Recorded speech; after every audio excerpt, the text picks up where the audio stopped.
நாகை மாவட்டம் கீழையூர் காத்தாயி அம்மனின் அருள் அடியவர்கள் அனைவருக்கும் வணக்கம். இன்றும் என்றும் உங்களுக்கு மகிழ்வான செய்திகள் தொடர நெஞ்சம் நிறைந்த வாழ்த்துகள்.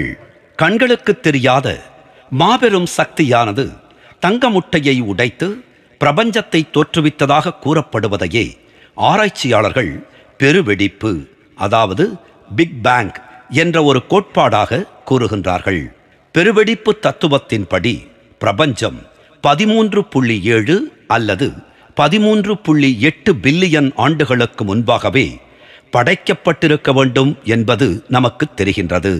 ஆனால் ஆன்மீகவாதிகளின் கூற்றின்படி அதற்கும் முற்பட்ட காலத்திலேயே பிரபஞ்சம் படைக்கப்பட்டுள்ளது. எது எப்படியோ பிரபஞ்சம் படைக்கப்பட்ட பல கோடிக்கணக்கான ஆண்டுகளுக்கு பிறகே மனிதர்கள் வாழ்வதற்கு தகுதியான இடமாயிற்று என்பதே உண்மையான நிலை ஆகும். கண்களுக்கு புலப்படாமல் இருந்த சக்தியில் இருந்து இந்த பிரபஞ்சம் வெளிப்பட்ட போது பூமியின் நிலை என்னவாக இருந்தது, அது எவ்வாறு செயல்படுத்தப்பட்டது என்பதற்கு ஆதாரமாக பெரும்பாலான ஆராய்ச்சியாளர்கள் பெருவெடிப்பு என்னும் தத்துவத்தையே ஆதாரமாக காட்டுகின்றார்கள்.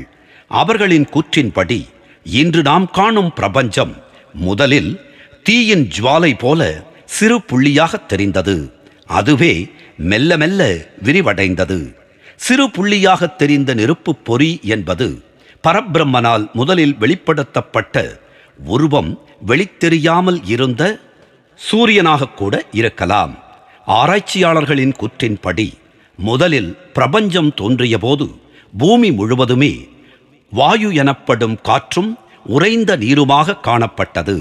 பல்லாயிரம் கோடி வருடங்களாக அவை வெளியேறிய வண்ணம் இருந்து வாழுவதற்கு ஏற்ற நம்முடைய நிலம் ஆயிற்று. நாகை மாவட்டம் கீழையூர் காத்தாயி அம்மனின் திருப்பாதங்களை வணங்குவோம்.